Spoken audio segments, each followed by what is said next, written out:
All right, let's dive right in. Today, we're cracking open a cold case on one of history's most famous tragedies. We're going to be looking at a wild conspiracy theory that claims the sinking of the Titanic wasn't an accident at all, but a massive, monumental deception, a plot that's been hiding in plain sight for more than a century.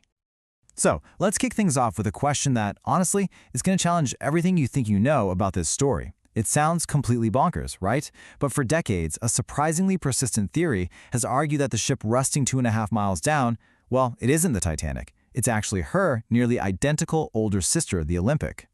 And that idea? Well, that's the heart of what's called the switch theory. It alleges a crime of almost unbelievable proportions, that a massive shipping company, facing financial disaster, deliberately orchestrated the world's most infamous shipwreck, all as part of a giant insurance scam. Okay, so to even begin to unpack this whole thing, you've really got to understand the two main characters in our story, the ships themselves. So you've got the Olympic and the Titanic. They were the big new kids on the block for the White Star Line, built right next to each other in Belfast. These weren't about speed. They were about pure floating luxury. But as you can see here, they weren't identical twins. They even had their own unique serial numbers from the shipyard. Number 400 for the Olympic and 401 for the Titanic. Now you're going to want to remember those numbers. They are crucial. All right, so let's play devil's advocate for a minute. Let's actually build the case for this conspiracy. How could a plot this audacious even get started?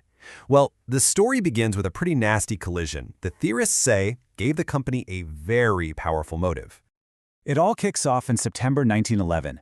The Olympic gets slammed by a Royal Navy warship, the HMS Hawk. It wasn't just a scratch. The collision tore a huge hole in her side. So she limps back to the shipyard in Belfast for major repairs. And she's docked right next to the Titanic, which is just getting her finishing touches. And right there, that little slice of time, is the supposed window of opportunity where the secret switch could have happened. So, what was the master plan? Well, according to the theory, it breaks down into these 5 pretty audacious steps. Step 1, the company realizes the Olympic's main structure, her keel, is bent. She's a total write-off. Step 2, the solution? Secretly swap their identities in the shipyard. Step 3, send the damaged ship out as the new Titanic on her maiden voyage. Step 4, stage a nice slow sinking near a rescue ship so nobody gets hurt. And finally, Step 5, collect that sweet £1 million insurance policy while keeping the brand new ship safe in service as the Olympic. I mean, you gotta admit, it's a heck of a story, right? A perfect crime. But what happens when we stop storytelling and start doing some cold, hard forensic analysis? Let's start with the most basic element of any fraud, the money. Because look, for any scam, especially one this huge, to make any sense at all, it has to make money. It has to be profitable. So you have to ask, did the numbers actually work? Okay, so the insurance policy on the Titanic was for £1 million. That's public record. That was the prize at the end of this whole elaborate scheme. Here's the catch, though. The ship itself cost £1.5 million to build. Already, you can kind of see where this is going. And boom, there it is, the central flaw in the entire motive. Sinking a £1.5 million asset to collect a £1 million payout means you lose £500,000. That's not a brilliant fraud. That's just terrible business. That's corporate suicide. It would have been way more profitable to just fix the Olympic and keep both ships running for decades. And okay, even if you just ignore the terrible math, think about the sheer logistics of this thing. You would have needed thousands of shipyard workers in Belfast, a city where everybody knows everybody's business, to keep the biggest secret of their lives. And remember those yard numbers, 400 and 401? They were stamped everywhere, on steel frames, engine parts, even on the back of wooden paneling. Finding and changing every single one of those, that's not a weekend paint job, that's a near impossible task. And here's another thing that just blows a huge hole in the theory. The ships weren't identical. They were sisters, sure, but they had very obvious, very public differences.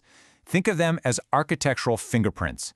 The company learned from the Olympic's first year at sea and made big changes to the Titanic. They enclosed the front part of A deck to block sea spray.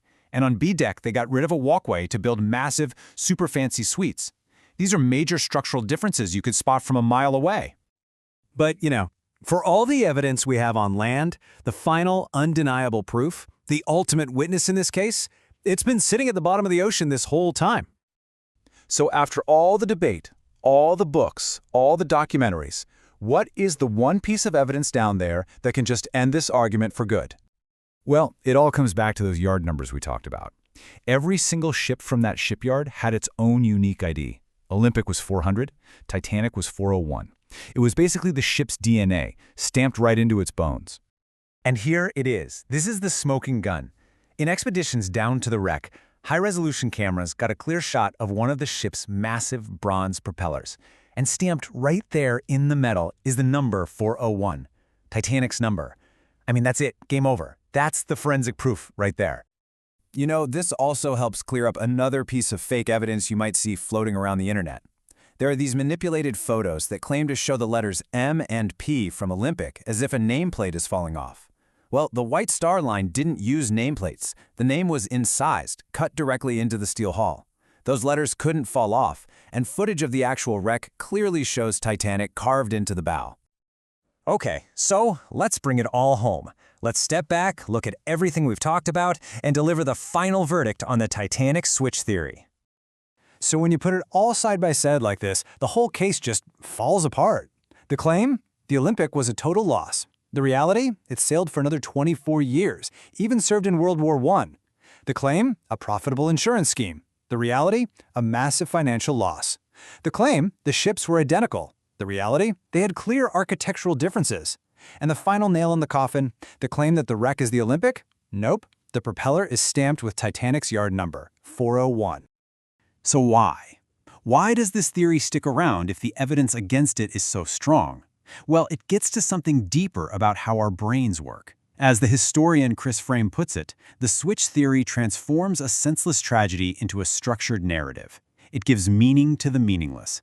A big, evil plot with villains and motives, sometimes that's just easier for us to process than a random, terrible accident. It imposes order on chaos. And that really leaves us with one last question to think about. The evidence is overwhelming. The ship at the bottom of the Atlantic is and always has been the RMS Titanic. So what does our enduring fascination with conspiracies like this say about us? What does it say about our need to find patterns and purpose, even in the face of the most unimaginable tragedy?